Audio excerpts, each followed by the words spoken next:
After playing Azure Striker Gunvolt, I was pretty eager to see what the rest of the series had to offer. It set a pretty high bar with decent story, unique and satisfying gameplay, great boss fights, interesting characters. Does Azure Striker Gunvolt 2 have what it takes to live up to its predecessor? Who am I fucking kidding? Of course it does!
Let's start with the story this time. Sumeragi is not doing so hot thanks to Gunvolt, but of course a new plan is hatched, and this time it utilizes a group known as Eden. Their goal is to use the power of the Muse, this sounds awfully familiar, to wipe out humans so adepts can live in peace. And speaking of familiarity, Eden is headed by none other than...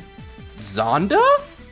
Alright, let's back this up a bit. I kind of neglected to mention a certain character in ASG 1 because they were absolutely shafted. Zonda is actually introduced as the boss of the mid-stage, Sinner's Row, but upon entering the boss room, they're immediately killed by Copen, who you fight instead. But Zonda is the master of mirrors and illusions, as Sinner's Row is all too keen to let you know with its mirror maze gimmick and upside down sections.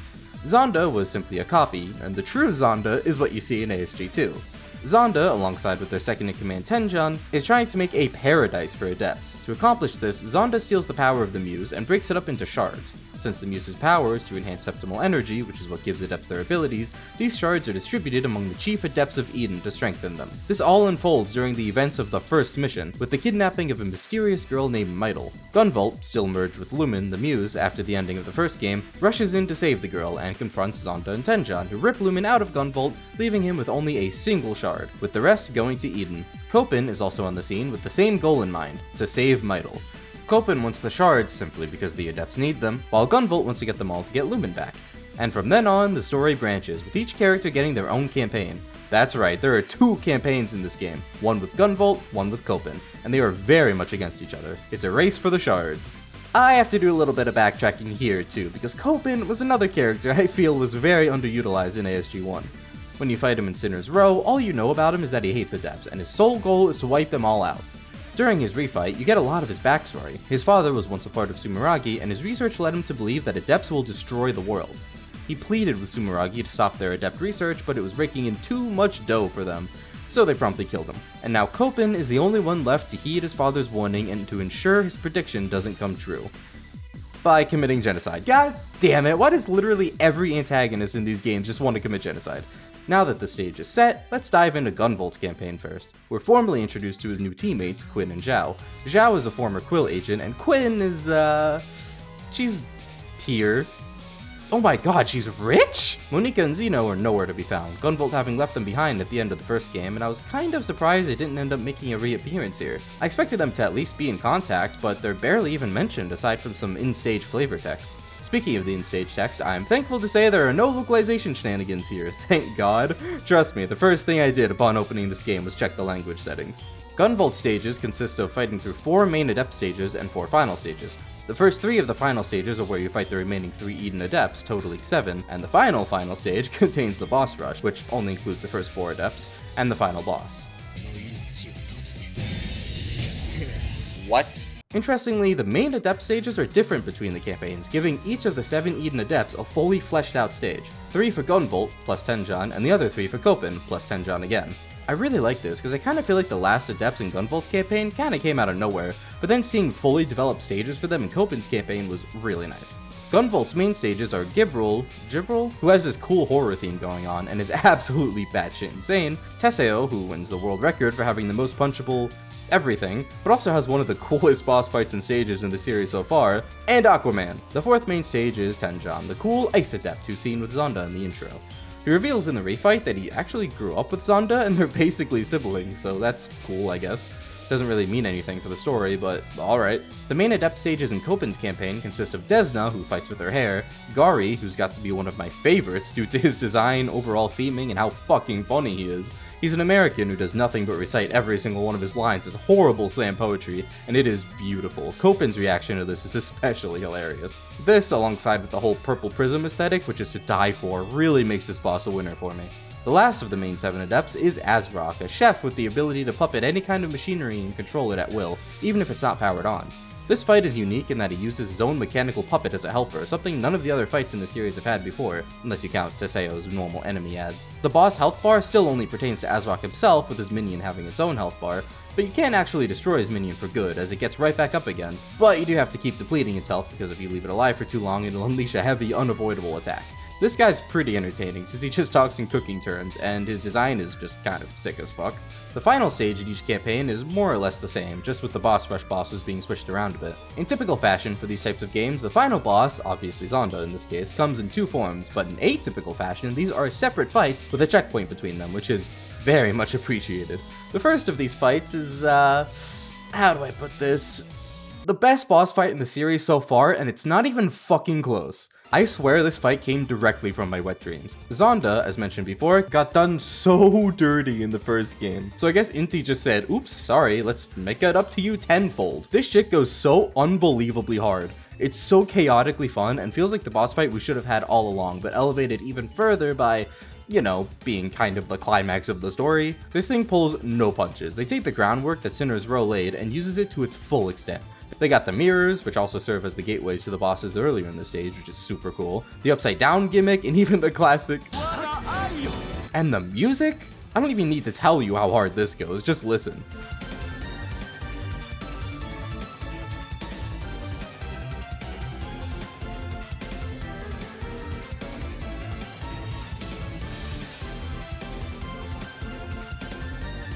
This fight is a masterpiece. I don't know what else to say. It's just a masterpiece. I mean, why is there even still a final boss after this? Like, coming out of that, we get this fucking thing? This, like, butterfly looking ass? This is just the standard god form that all these kinds of games pull. Like, how are you gonna stand out after that? Oh, by making me use the fucking microphone. Yeah, that last phase of this boss as Gunvolt seriously wants you to physically sing the reincarnation song into your microphone to progress. On paper, this sounds kinda sick, but think about it for like 2 seconds and you realize how goofy you're gonna look actually doing this. It's kind of a cool scene overall though. Gunvolt just gets stripped of his powers and calls on the Muse for the song back, except Zonda took all the shards to power up, so he shouldn't even have the Muse anymore, but the whole point is that the Muse is inside Gunvolt all along, and then you sing Baka Mitai or whatever in your microphone, and everything's good again. Seriously, any noise it detects counts. This is Zonda's special move for Gunvolt, but for Copen, that doesn't really work as a story plot device, so you just get an infinitely cooler rush of attacks that come from all the previous bosses as Zonda's special move for Copen. Just like the first game, ASG2 also has a normal ending and a true ending. Although the normal ending, quote-unquote, is literally just the true ending, but cut short. There's literally no difference. The true ending is just the rest of the scene and the true final boss fight. All that's required to reach it is that you complete the last stage and see the normal ending for both characters, and then every time you play the last stage again with either character, you'll see the true ending. And if you do at least 80% of the extra challenges for each character, you get a super secret epilogue after the true end. But we'll save all of that for the end of the video. Let's talk about some gameplay. Gunvolt's gameplay is pretty much exactly the same, which isn't necessarily a bad thing. It was already really great, so don't fix what ain't broke. There are some minor differences though. The number of tags is no longer restricted by what gun you have equipped, but instead tied to its own new equipment type. The guns, by the way, are the exact same ones in the first game, which, again, is fine. Naga is pretty much the only one to use anyway, so if I can still have that, I don't care. Crafting equipment is pretty much the same, and strangely enough, there are no achievements or extra stage challenges requiring S+ rank, so I didn't go quite as in-depth with all the different equipment pieces as I did in the first game, but I saw a lot of familiar names. Speaking of the challenge system though, it's pretty much the same as in the first game, but you no longer have to accept the challenges before completing them, meaning as long as the challenge is unlocked, you can complete it whenever you want. This is so nice compared to the first game where you could only accept 3 challenges at a time. It still has the bullshit unlock system though, where certain challenges don't appear unless others are completed, like the stage rank challenges. Why in the hell do you only have a B rank challenge and then an A rank after that and then an S rank? Meaning you can't just get an S rank and be done with it and get all the challenges done at once. The system was pretty much the same in the first game and it's really annoying. Back to gear though. Interestingly, the plus versions of each item no longer exist. At least not in the same capacity. Equipment can actually earn its own experience now, and maxing out its experience by simply using them a lot, I think, will automatically turn it into a better version of itself, essentially acting as a plus version. Which sounds pretty nice since it uses less materials, but another change they made is that now for certain pieces of equipment, other equipment is required as an ingredient, acting as sort of a prerequisite. And plus versions are not accepted for these, meaning you're still gonna have to synth that piece of equipment again anyway if it already upgraded, something you have no control over besides just not using it, just to then use the newly crafted piece to make an entirely different piece of equipment, which arguably feels like an even bigger waste of materials. So the equipment crafting isn't quite a winner yet, but I'm sure we'll get there somewhere down the line. The real star of the show here though is Copen. He is still very much an adept-hating lone wolf, but he's not without company. His navigator is a maid named Nori, and he lives with his sister, Mytle. This is why Copen was at the scene in the introduction. He is concerned with basically saving his sister. His main companion is a robot he built for himself by the name of Lola, and essentially acts as Copen's Joule. None of these characters do all too much for the story, except Mytle of course, but they're nice company for Copen to have, and the existence of Lola makes Copen more of a parallel to Gunvolt. Take everything you know about Gunvolt's gameplay, and throw it out of the fucking window. Copen is completely different. It took me a hell of a lot of getting used to, but I ended up really loving his gameplay. But not before hours of what the fuck is going on, and oh my god, this sucks. The breakdown of how Copen plays is as follows. He is mobile. Very mobile. Gunvolt go boom, Copen go noom. Weapons are not the focus of Copen, which probably sounds weird considering it's much more of a variety of them, but there are not really any mechanics centered around them. What I mean by that is Gunvolt can double press down to refill EP, but Copen can double press down to refill bullets, which is a meter down below that is expended when you go noom, aka perform air dashes. So Copen is a speed demon, but you have to be managing your bullets to keep up the pace. Speaking of double pressing down, by the way, I was informed after my ASG1 video that even in the uncut localization, they do, in fact, inform you of this mechanic. So, moral of the story, I can't fucking read. Additionally, you don't tag enemies by shooting them, but by dashing into them. If this is an air dash and uses a bullet, you actually get that bullet back when you tag them, letting you infinitely dash in the air, so long as you're tagging enemies. To further encourage this, your main source of kudos as Copen is destroying enemies while airborne, and these extra kudos increase for every enemy killed without touching the ground, up to a maximum of 100 kudos per enemy. Being able to actually pull off this kind of stuff and trying to stay in the air for as long as possible is insanely fun. Copen also has Pervasion, ripped wholesale from Gunvolt, and using it expends not your weapon gauge, but, you guessed it, bullets. He also stole the Flash Field, which activates automatically when your weapon gauge is full. The weapon gauge is just a gauge that is depleted when you use your various types of weapons, and there are a lot of them.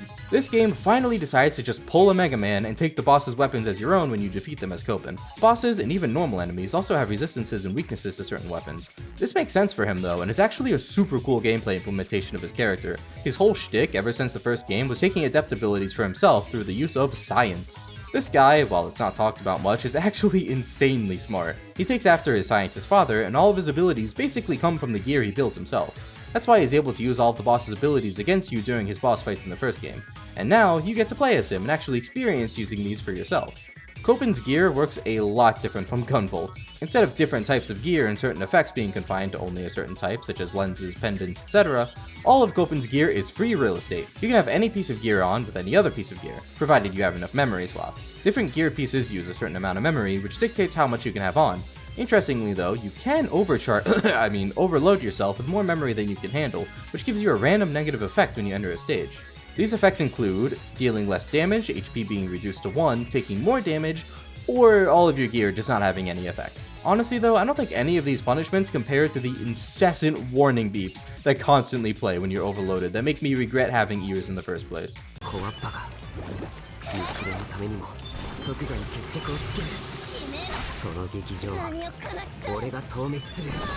Copen does have a couple of special skills like Gunvolt, but what you start with is what you get. There aren't any more unlocks like with Gunvolt. Copen only has a full screen offensive skill that doesn't do all too much damage, and a healing skill, healing you back to full health.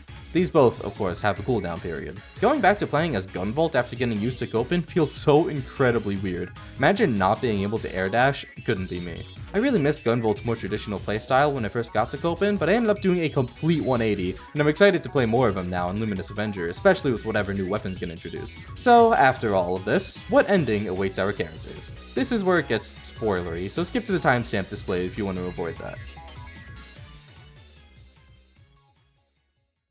In Copen's route, we actually find out something pretty groundbreaking about Mytl. She was born as an adept. Copen always thought she was a human, born with no powers, but she was actually born with an incredible adept ability. So incredible, in fact, that their father secretly removed it from her entirely, an operation which left her frail and completely unable to speak. This is the Mytl that Copen always knew. This adept power was none other than Lumen herself, the Muse. Joule was never supposed to have her. It was unnaturally injected into her, and Mytl was her original owner. So, the timeline here goes, Mytl was naturally born with the power of the Muse. This was then artificially extracted from her and put into Joule. Joule then died at the end of ASG-1, causing the Muse to be fused with Gunvolt. AKA, Gunvolt possesses the power that Copen's sister was naturally born with. Copen's adept sister. Yeah, I'm sure this is gonna end well. All of this comes to a head with the death of Zondo, the normal final boss. The cutscene here is pretty much the same for both characters. The fuckery with the Muse and the shards and Zonda's death is too much for Mytl, and she doesn't make it out alive. Copen, of course, blames Gunvolt for all of this, and it only reinforces his absolute hatred for adepts, leading to the true final boss. Okay, you had to have seen this one coming from a mile away, come on. The entire setup of the story with Gunvolt and Copen going head to head, even being a literal mid-boss and Tenjon stage in both routes, the normal ending leaving off with them literally about to fight, they were screaming at you, this is how it ends. This is the showdown. Gunvolt versus Copen. No holds barred, let's fucking do this. This trope of having a boss fight be against another protagonist or playable character is almost always sick as fuck, without fail, but rarely is it done this well. Not only are both of the characters playable protagonists, of course, meaning you get this experience in both campaigns, but the authenticity, the feeling that you really are just fighting the character themselves, is almost entirely preserved. What I mean by that is everything they do you recognize, and it's almost as if you would have done the exact same thing in that situation if you were playing as them. And this feeling is so goddamn cool. Fighting Copen as Gunvolt is not all too revolutionary, as you already did that in the first game twice, and his playstyle in this game is still pretty new, so it doesn't have quite the same impact as the reverse side of this does. It's still a great fight though. His special skill in this phase is a short burst of all the boss attacks from the first game, which is super fucking cool to see. It's kind of weird that neither of his specials in the fight are things you could use when playing him. Yes, I did just imply he has multiple specials, we'll get to his other one later. I want to look at Gunvolt now, because fighting him as Copen is a fucking treat. You are so used to Gunvolt at this point, know him inside and out, you are able to use all of that knowledge in this fight. You can't even damage him until you whittle away CP because of his pervasion. He will shoot and tag you with his gun, and then you panic because you know the almighty flash field is coming, and it does a considerable amount of damage. He will use Luxcalibur on you as a special skill, and you know to get the fuck out of the way. And as a bonus, you can even cause him to overheat instantly by shooting him with Mylon's water cannons as he tries to flash field, since it's always been a thing in these games that you can't flash field underwater or else you'll overheat. This is a super nice touch. But that's not it. No, you will defeat him, and then, you fucking know it, the song itself, the overpowered ass Gunvolt, rises again, and it's phase 2. This had my jaw on the floor. I don't know why I didn't expect this, but dear god, it is so insanely cool. All of those times being revived and overpowered is now turned against you as you're put onto the other end of that. This is where the water cannons are really useful, as it's very difficult to get his EP down otherwise in this form. And he busts out even more attacks this time around. Luxcalibur is no longer a special skill, as he'll just start using it liberally as a normal attack, along with basically every other offensive skill you know. Astrosphere and Voltaic Chains are also used here, which made me just gush. No, his new 1/3 health special skill is none other than Septimal Surge, the damage increasing buff. I have no words for how blown away I was by this entire fight. It is pure ecstasy, and I hope you can see what I mean now when I say the authenticity is preserved. It doesn't feel like all that much was sacrificed due to the nature of it being a boss fight. It just feels like Gunvolt pulling out all the stops. As for Copen, He does this in his fight as well. Copen's Doppler Desire got very much reworked, so it's not as piss easy to dodge anymore, but an interesting thing story-wise happens during this fight when the boss gets revived. Mytl is actually the catalyst here.